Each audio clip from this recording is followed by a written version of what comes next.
જગતની અંદર 2 કરોડથી વધારે વૈષ્ણવ હશે હો આજની તારીખમાં. હું તો આનો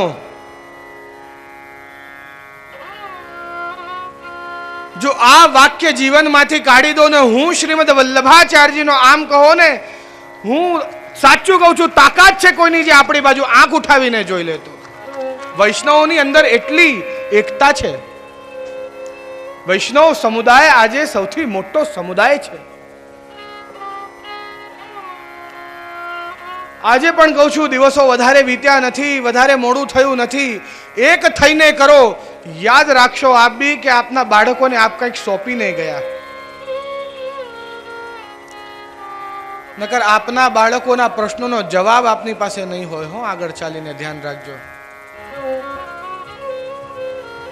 અને પછી અમારા જેવા પાસે લઈ આવશો, જે આ તો પેલા વાળા થઈ ગયા છે, પણ હું શું કરું હવે? તમે પોષણ જ એવો આપ્યો છે, સંસ્કાર જ એવા આપ્યા છે. અમે તો અહીંયા જ જઈએ, ત્યાં ના જઈએ. અરે બધે જાઓ, વલ્લભ જ છે. ક્યાંથી શું મળી જાય શું ખબર પડે? કયા નિકુંજના, કઈ લીલાના, કયા સ્વરૂપના આપની સેવા બાકી રહી ગઈ હોય.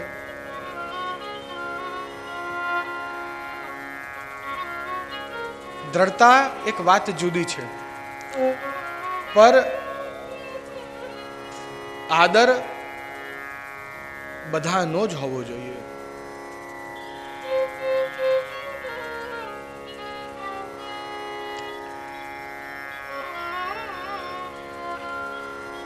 એક વૈષ્ણવ, હાલની જ વાત છે, અહીં નથી, વિદેશની વાત કરી રહ્યો છું. એક વૈષ્ણવ બીજા વૈષ્ણવને કહ્યું, જો આ કાર્યક્રમમાં પેલા વલ્લભ બાલક ના આવવા જોઈએ. આવું થાય છે. એ વૈષ્ણવે કહ્યું, શું આ વલ્લભનું સ્વરૂપ નથી? શું અગ્નિકુલ નથી? આપ કહી દો નથી તો હું નહીં બોલાવું.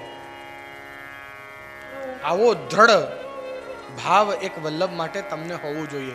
આવો જવાબ આપતા તમને આવડવું જોઈએ કે આ બી વલ્લભ છે, એનું માન, એનું સન્માન એટલું જ છે જેટલું બીજા વલ્લભનું.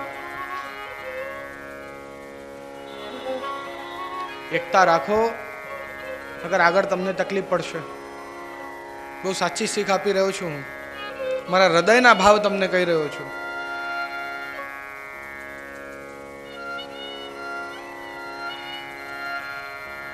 બીજું કાંઈ જ ના મળે ને તો વૈષ્ણવ એવા એવા પ્રશ્ન કરે.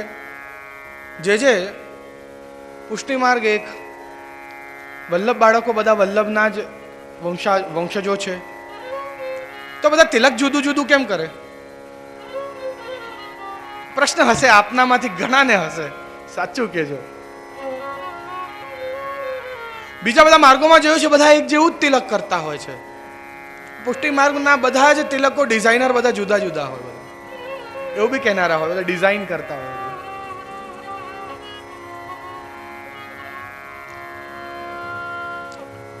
હું તમને મારા તિલક માટે કહી શકું છું, બીજા વલ્લભ બાળકના તિલક શું કામ એવું કરે છે એમને પૂછી આવજો. હું મારું તિલક શું કામ આવું કરું છું એ હું આપને બતાવી શકું છું. 2 દંડી કરી અને નીચે ગોલાકાર કર્યું, એ પુષ્ટિ માર્ગનું સ્વરૂપ છે. ભગવાન શ્રી કૃષ્ણના ચરણારવિંદ છે, જેને આપણે આપણા મસ્તક પર સ્થાપિત કરીએ છીએ.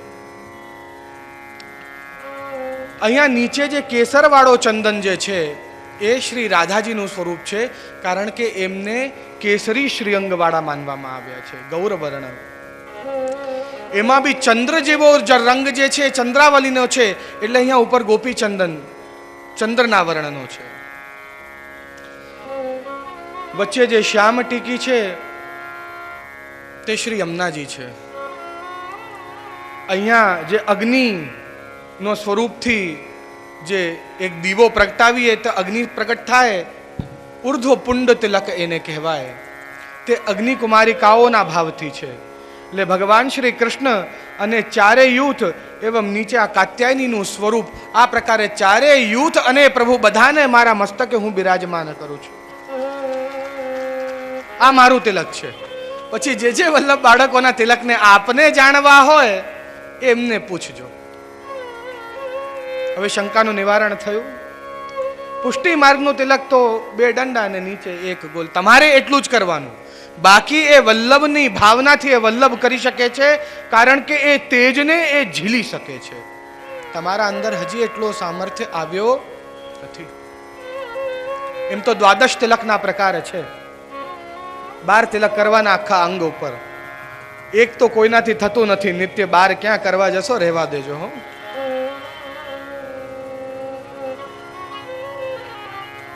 કાલથી જ મંડ્યા પડશે, આખા મંડી જ જશે.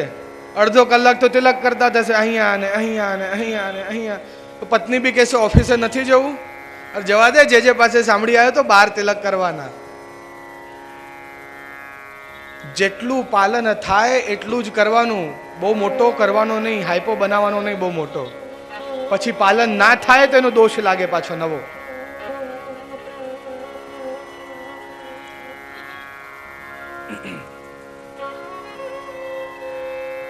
ચોક્કસ પાલન થાય તો 12 તિલક કરો. એક વૈષ્ણવનો ધર્મ છે 12 તિલક કરવું.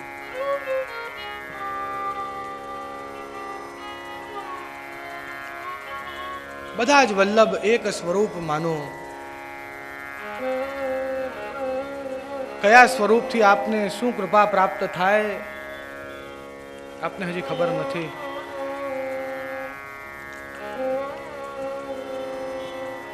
દ્રઢ ઇન ચરણ ન કેરો, ભરોસો દ્રઢ ઇન ચરણ ન કેરો. કે મને સદા સર્વદા શ્રી વલ્લભના ચરણારવિંદનો દ્રઢ આશ્રય છે. સાધન ઓર નહીં આ કલી મેં જાસો હોત નિવેરો. આ કલિકાલમાં બીજું કોઈ સાધન છે નહીં જેનાથી આપણે આ ભવસાગરને પાર કરી શકીએ. આ તો વલ્લભ પધાર્યા અને આપણને બ્રહ્મ સંબંધ કરાવ્યો, માટે આપણે પ્રભુને પ્રાપ્ત કરી શક્યા. મણિવર ઇવ શૌરેહે નિત્ય હૃદયોપી જીવ કલુષઃ મતિ રવિંદન કિંકરત્વાદિ રાજ્યમ વિધિ પરિણીતિ ભેદાદ વિક્ષિતસ્તેન કાલે ગુરુ પરિષદુપજ્ઞમ પ્રાપ્ય ગોપાયતિ સ્વમ. મણિના વર એવી કૌસ્તુભ મણીને જેમ ભગવાન શ્રી કૃષ્ણ પોતાના હૃદયના સમીપ ધારણ કરી રાખે છે, એમ ક્યારેક આપણે બધા જીવને પણ એ પોતાના હૃદયના સમીપ ધારણ કરી રાખતા હતા. આપણે એમના હૃદયમાં વિરાજતા હતા. કલુષઃ મતિ, આપણી મતિ બગડી, આપણાથી કઈક ભૂલ થઈ, આપણે અહીંયા ભૂતલ ઉપર આવ્યા, પછી ઘણા બધા લોકો આવ્યા, કિંતુ આપણે એ પ્રભુના નિજ ધામની પ્રાપ્તિ કરી શક્યા નહીં.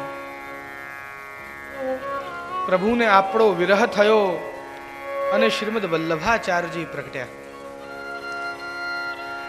એમને 3 આજ્ઞા કરી. માયાવાદનું ખંડન કરી ભક્તિ માર્ગની સ્થાપના કરો, શ્રીમદ ભાગવત રસાર્થ ગૂઢાર્થ પ્રકટ કરો, અને જે નિકુંજોના જીવ છે એમને ફરી બ્રહ્મ સંબંધ દ્વારા નિકુંજની પ્રાપ્તિ કરાવો. આ 3 આજ્ઞા કરી. અને આવો યુગલ સ્વરૂપના મુખારવિંદનો, હા કૃષ્ણ મુખારવિંદ વિરહા અગ્નિ, વિરહની અગ્નિનો આવો અલૌકિક સ્વરૂપ શ્રીમદ વલ્લભાચાર્યજીનો આપણા બધા જીવ માટે આ ભૂતલ પર પ્રગટ્યો. બ્રહ્મ સંબંધ કરાવી પ્રત્યેક જીવને શરણે લઈ ફરી એ નિજધામ નિકુંજની પ્રાપ્તિ કરાવી. આવી કૃપા બીજું કોણ કરે? માટે કહ્યું કે બીજા કોઈ સાધન દ્વારા, બીજા કોઈના પણ દ્વારા અમને એ ઉત્તમ ફલની પ્રાપ્તિ નથી જે શ્રી વલ્લભ જે ફલની પ્રાપ્તિ કરાવે છે. સૂર કહા કહે દ્વિધ આંધરો, બિના મૂલ કો ચેરો, ભરોસો દ્રઢ ઇન ચરણ ન કેરો.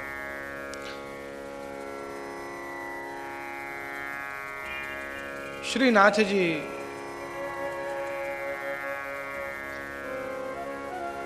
હવે એમને ઈચ્છા થઈ છે કે એમને હવેલી સિદ્ધ કરવી છે. હજી તો સુરદાસજી ભૂતલ પર બિરાજે છે, પણ જે ભગવદીઓનું આપણે પ્રસંગ શ્રવણ કરીએ છીએ એમનું પ્રસંગ પૂર્ણ કરતા કરતા આગળ વધીએ છીએ.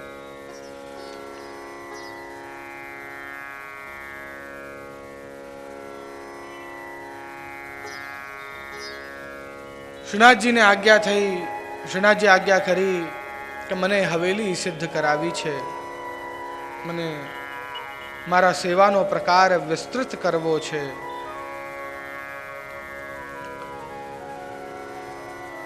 ચરોતર ગામના કુંબી પટેલ એના હાકીમના દીકરા કૃષ્ણદાસજી, એમના પિતા એક મુસાફિર વ્યાપારીના પૈસા ઠગીને લઈ લીધા હતા. તે પાછા એમના પૈસા રાજા પાસેથી અપાવડાયા. હાકીમે કહ્યું કે કૃષ્ણદાસ, તું મારો પુત્ર થઈ તું મારા વિરુદ્ધ રાજાની સામે બોલ્યો. હવે હું તને જ્યારે બી જોઈશ મને મારા ખરાબ દિવસો યાદ આવશે. કૃષ્ણદાસે હાથ જોડ્યા ને કહ્યું કે હું ગ્રહનો ત્યાગ કરું છું, આપ મને જ નહીં જુઓ તો ખરાબ દિવસો બી યાદ નહીં આવે આપને. આમ કહીને ઘરનો ત્યાગ કર્યો. મથુરા આવ્યા, યમુનાજીનું પાન કર્યું. ત્યાં એક વૈષ્ણવનો સંબંધ થયો. વૈષ્ણવે કહ્યું કે ભાઈ, જો તમારે શ્રીનાથજીના દર્શન કરવા હોય તો જતીપુરા ચાલો, ખૂબ જ આનંદ થશે. જતીપુરા આવ્યા, શ્રીનાથજીના દર્શન માટે ગયા. દર્શન ખુલ્લા છે. આચાર્યજી આપ નિજ મંદિરમાં ઊભા છે. આચાર્યજી શ્રીનાથજીને જોઈ રહ્યા છે ને શ્રીનાથજી કૃષ્ણદાસજીને જોઈ રહ્યા છે.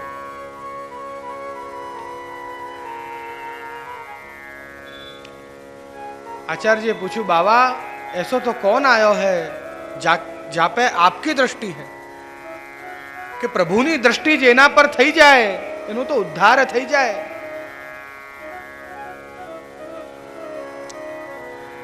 कहूं तो कौन आयु छे कि हे वल्लभ, कृष्णदास आयो है. आचार्य जी भीतर थी निज मंदिर थी કૃષ્ણદાસ તરફ ફરીને જોયું. આચાર્યજીએ આજ્ઞા કરી, કૃષ્ણદાસ તો માએ. કૃષ્ણદાસજી આ સાંભળતા જ અત્યંત આનંદિત થઈ ગયા. તમારું નામ જાણે છે, બધું જ જાણતા હશે. કેવો અલૌકિક સ્વરૂપ આ વલ્લભનું. દંડવત કરી હાથ જોડ્યા, કહ્યું કૃપાનાથ મને શરણે લો, મને આપનો શિષ્ય કરો. આચાર્યજીએ કહ્યું જાઓ સ્નાન કરી આવો. કૃષ્ણદાસજી રુદ્રકુંડમાં જઈને સ્નાન કરી આવ્યા. શ્રીનાથજી સન્મુખ એમને શરણે લીધા. આચાર્યજીએ આજ્ઞા કરી, કૃષ્ણદાસ કછું ગાઓ. કૃષ્ણદાસજીએ શ્રી આચાર્યજીના ગુણગાન કર્યા. શ્રી વલ્લભ પતિત ઉદાહરણ જાનો, શરણ લેત લીલા દર્શાવત તાપર ઢુરત ગોવર્ધન રાનો.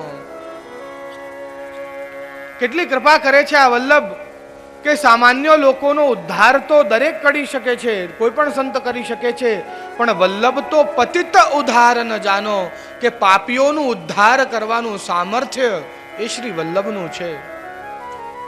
શ્રી ગોસાઈજીએ બી કહ્યું, અદેય દાન દક્ષશ્ચ મહોદાર ચરિત્રવાન. કે મહોદાર, મહા ઉદાર, અદેય દાન કે દેય દાન તો બધા જ આપી શકે. શ્રીમદ વલ્લભાચાર્યજી તો અદેય દાન આપવાના સામર્થ્યવાન છે, જે કોઈ ના આપી શકે. અદેય દાન કે જે પહેલાથી જ પવિત્ર છે, ધાર્મિક છે, એનો ઉદ્ધાર તો કોઈ પણ કરી શકે છે, કિંતુ જે પાપી છે એનું પણ ઉદ્ધાર કરવાનો સામર્થ્ય એવું શ્રી વલ્લભમાં છે. કેવી કૃપા કરે છે શ્રી વલ્લભ કે શરણ લેત લીલા દર્શાવત. અહીંયા શરણે લીધા અને ત્યાં અમે જેમ જ પૂછ્યું કે પ્રભુ શું આજ્ઞા છે, એટલે એટલામાં જ સેવા પધરાવી દીધી. લો આ ઠાકોરજી, આમની સેવા કરો. અને આખી જે નિકુંજમાં લીલામાં જે પ્રકાર છે સેવાનો એ આખો અમને સમજાવી દીધો. જો આવી રીતે જગાડજો, આવી રીતે અરોગાવજો, આ પ્રમાણે શૃંગાર કરજો. આખો લીલાનો રસાત્મક ગૂઢાર્થ, આખો જે નિગૂઢાત્મક રસ છે એ પ્રકટ કરીને અમને બતાવી દીધો. લીલાના દર્શન કરાવી દીધા. અમારા ઘરે ઘરે સેવા બિરાજે છે. આવી કૃપા આ વલ્લભે કરી. સાધન વૃથા કરત દિન ખોવત. કે આજે સાધનના માર્ગોમાં તમે દોડો છો, કે આની પૂજા બેસાડીએ ને આનો યજ્ઞ કરી લઈએ ને આના જાપ કરાવી દઈએ, એ બધું વૃથા કરત. એના અંદર કશું જ રાખ્યું નથી, કશું જ મળતું નથી. આદ્ય સાધન સર્વ માર્ગ કલી દાવાનલે ભસ્મતામ ગતમ. કલીના દાવાનલની અંદર આ સાધનના જેટલા પણ માર્ગ છે એ બધા જ ભસ્મ થઈ ગયા છે. ભસ્મ થઈ ગયા છે એટલે કે હજી માર્ગ તો બધા ખુલ્લા છે, બધા જ સંતો દેખાય છે, આટલા બધા એ માર્ગો બતાવે જ છે, માર્ગ બતાવે છે, પણ ભલા માણસ આગળ ચાલીને બંધ છે. પછી તમે એટલા દૂર સુધી ચાલતા ચાલતા આખું જીવન વ્યતીત થઈ જાય, ચાલતા ચાલતા એ માર્ગ પર જાઓ ને પછી આગળથી બંધ જ મળે, પછી ફરી આવવાનો લોટવાનો પણ સમય ના મળે હો. એના કરતા સાચો માર્ગ જ અપનાવો ને પહેલાથી જ. એવું કૃષ્ણદાસજી કહી રહ્યા છે. એકવાર એવું બન્યું,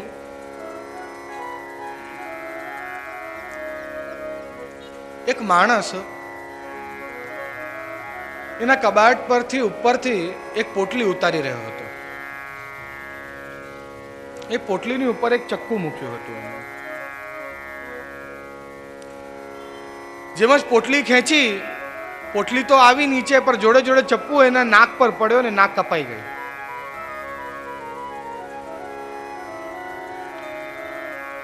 હવે વિચાર કરે છે કે બહાર જઈશ તો બધા મને ચીડવશે, જો નકટો આવ્યો નકટો આવ્યો, બધા ચીડવશે, મને મસ્કરી ઉડાવશે મારી. શું કરું શું કરું, આમ વિચાર કરતો હતો.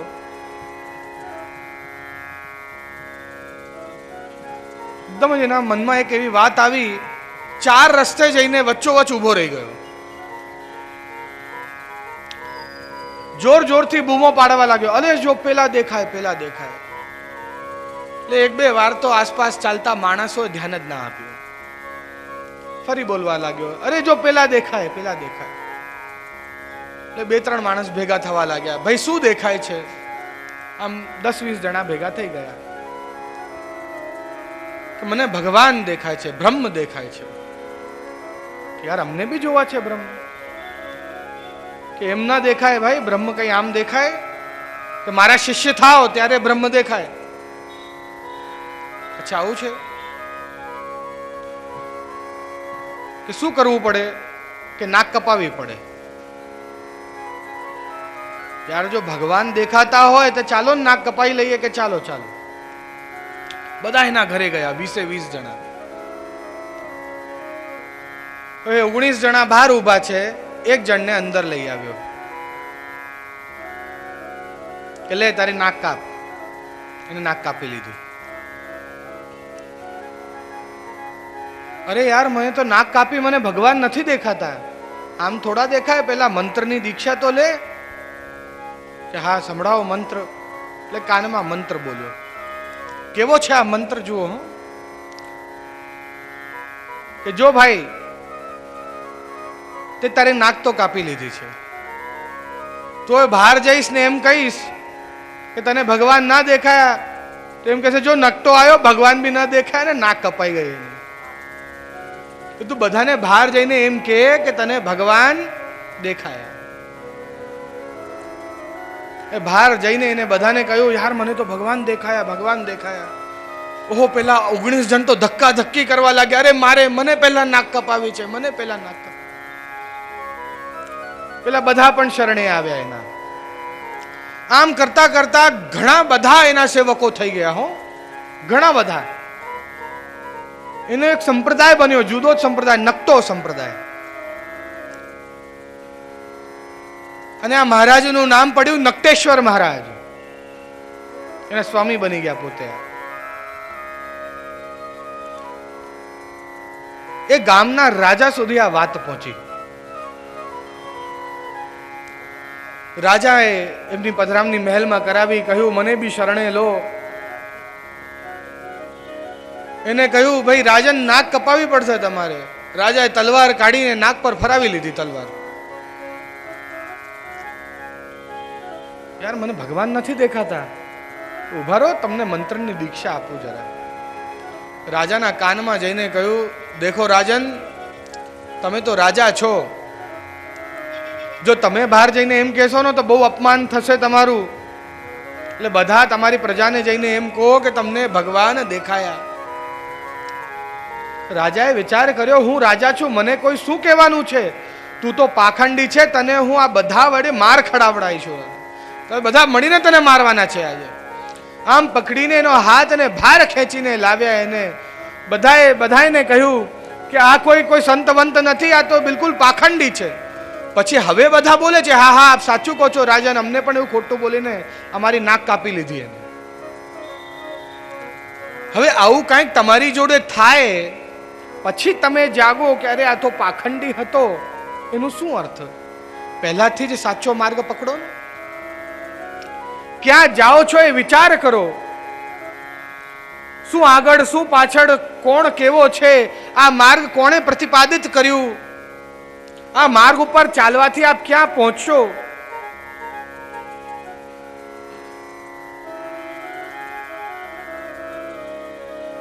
કે આગળ જઈને બધું બંધ છે. ભગવાન શ્રી કૃષ્ણ સ્વયં કહ્યું છે, મામેકમ શરણમ વ્રજ, મારા એક માત્રની શરણમાં આવો. અને શરણાગતિનો અત્યાર સુધી એક માત્ર જ માર્ગ છે, પુષ્ટિ માર્ગ, જે તમને દાસોહમ શરણાગતિમાં લઈ જાય છે, જે તમને દાસ બનાવે છે. આચાર્યજીએ બહુ વિચારીને આ માર્ગનું પ્રતિપાદન કર્યું છે. હો, બહુ જ વિચારીને. જેમ ભગવાન શ્રી કૃષ્ણે આજ્ઞા કરી એ પ્રમાણે આ માર્ગની બધી જ રીત બનાવી છે. અહીં સુધી પણ હું કહીશ, તમને અચરજ થશે, પણ હું તો કહીશ જ કે આ માર્ગમાં આચાર્યજીની ઈચ્છા પ્રમાણે કાંઈ જ નથી થયું.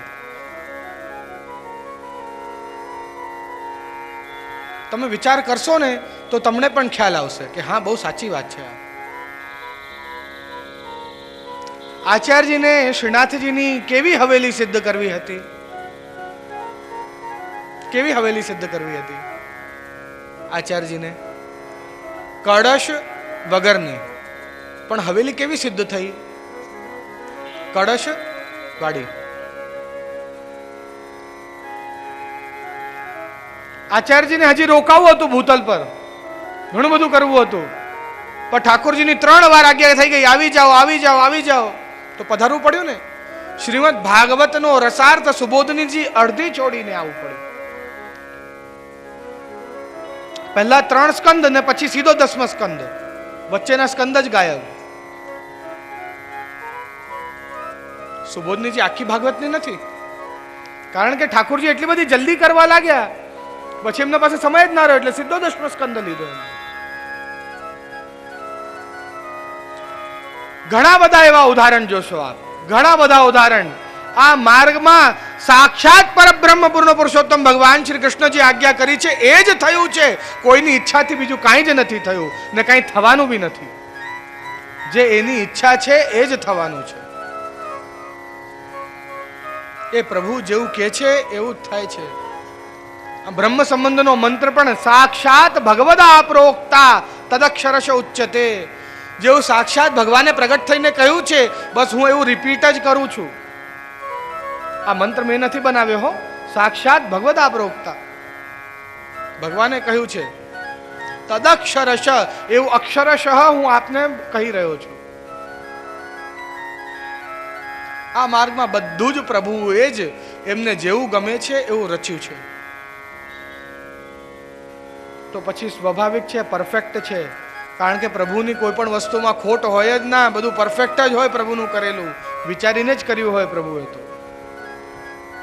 માટે આ માર્ગ પછી અત્યાર સુધી કોઈ પણ માર્ગ નથી આવ્યું જેનું મત હોય. મત વગરના તો ઘણા બધા માર્ગ આવ્યા છે. તમે કોઈ પણ માર્ગને જઈને, જે નવા નવા હમણાંના આવ્યા છે ને, ભાઈ તમારું મત શું એવું જઈને પૂછજો ને, એ તમને જવાબ નહીં આપી શકે એના સંતો. મત વગરના માર્ગ છે એમના.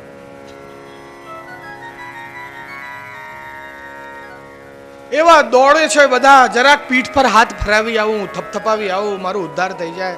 અરે ભલા માણસ, આમ પીઠ પર હાથ મૂકવાથી કોઈનો ઉદ્ધાર થતો નથી. પ્રભુની કૃપા હોય ત્યારે ઉદ્ધાર થાય. આમ ના જશો દોડતા, આ પરબ્રહ્મ પૂર્ણ પુરુષોત્તમ છે, એની ઈચ્છાથી જ બધું થતું હોય છે.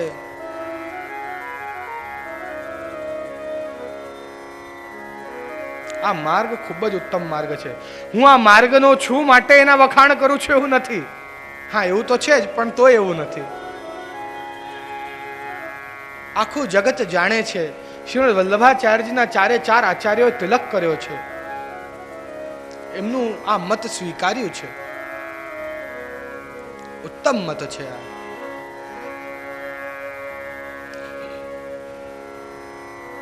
એવા કૃષ્ણદાસજી વિનંતી કરી રહ્યા છે શ્રીમદ વલ્લભાચાર્યજીને કે વલ્લભને તો પતિતનું ઉદાહરણ સ્વરૂપ જાણો, અમને કોઈ સામાન્ય સમજતા નહીં. સાધન વૃથા કરથ દિન ખોવત, કે આજે આપ સાધન કરો છો એ સાધનમાં કાંઈ જ ધર્યું નથી. કારણ કે આ સાધનના જેટલા બી માર્ગો છે એ છેલ્લે બધા ભસ્મ થઈ ગયા છે ને એના દ્વારા તમને કાંઈ જ મળવાનું નથી. છેવટે જો તમે પ્રભુની શરણાગતિમાં આવશો તો જ તમને સર્વસ્વ મળશે. જાકી કૃપા કટાક્ષ સકલ ફલ, જેની કૃપા કટાક્ષ માત્ર આપણી બાજુ જોઈ લે તો જ સકલ ફલની પ્રાપ્તિ કરાવી દે છે. એવું શ્રી વલ્લભનું સ્વરૂપ કૃષ્ણદાસ તીન જન્મના માન્યો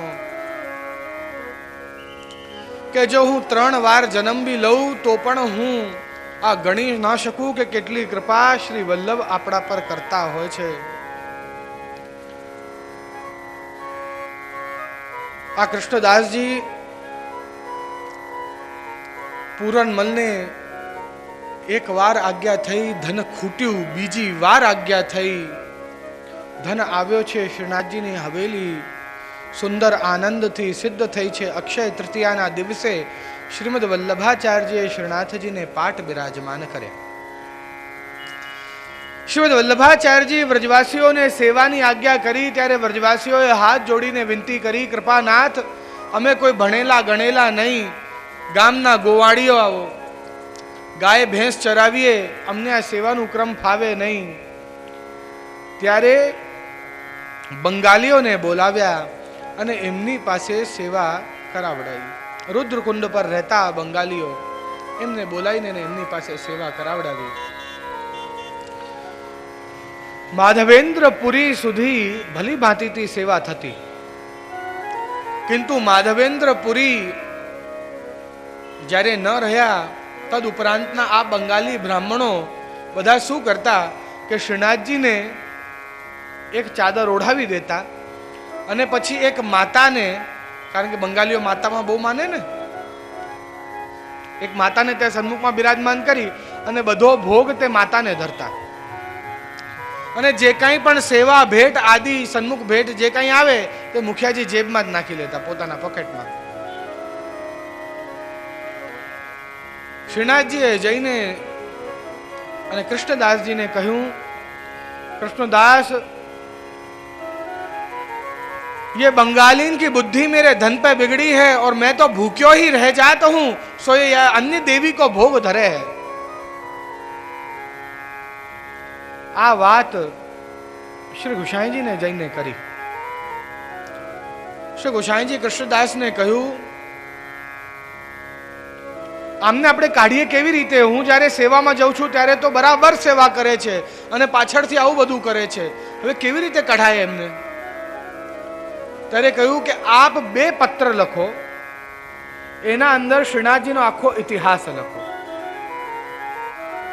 કેવી રીતે પ્રકટ થયા, શ્રીમદ વલ્લભાચાર્ય એમને પાઠ બિરાજાવ્યા, આ બધો જ પ્રકાર લખી આપો આપ, બાકી બધું હું સંભાળી લઈશ. 2 પત્ર લખ્યા.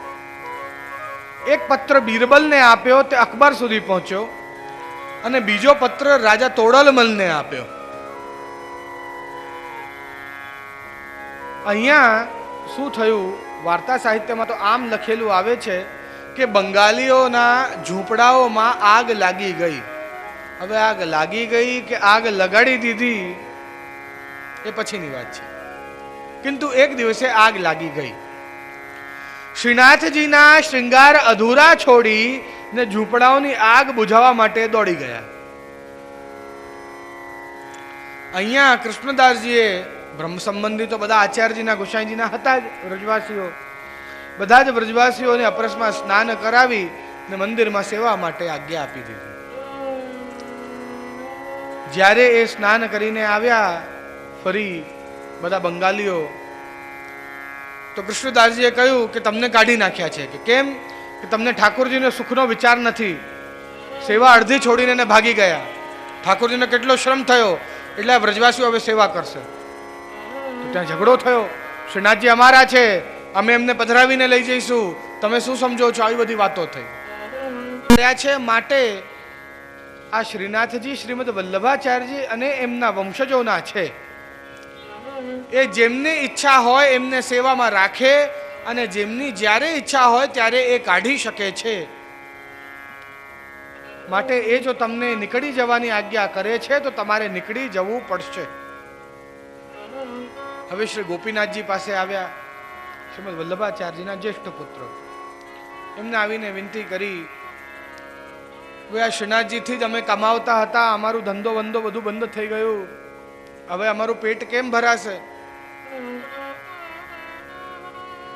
ત્યારે બ્રાહ્મણ જોઈ એમના પર દયા કરી ને એક શ્યામ સ્વરૂપ એવો વેણુનાદ કરતો શ્યામ સ્વરૂપ